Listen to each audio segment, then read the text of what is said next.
that you've done that. Absolutely. They're not necessarily steps, they are principles. The first one is the planning and design. If you don't plan well, you're not going to have an effective landscape. Amending the soil, especially in our area, is so important. Practical turf areas. Everybody needs a little turf for some reason or another, but we just ask that they have the right kind of turf for their needs. And then water it efficiently is another principle. Very important. Plant selection is important. There are a lot of natives that'll do well in the landscape.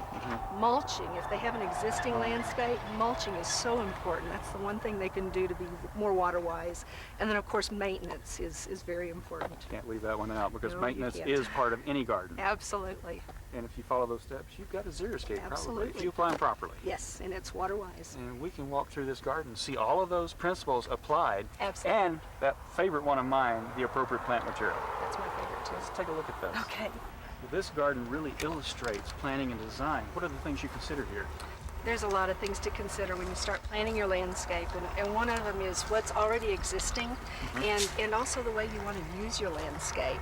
See, you've got existing things here, lilacs. Yes, the lilacs are part of the original garden.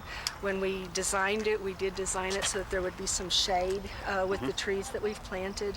We wanted to give homeowners an option for the high water use bluegrass. So we planted a thyme lawn, and as you can see, we planted it in a pea gravel mulch.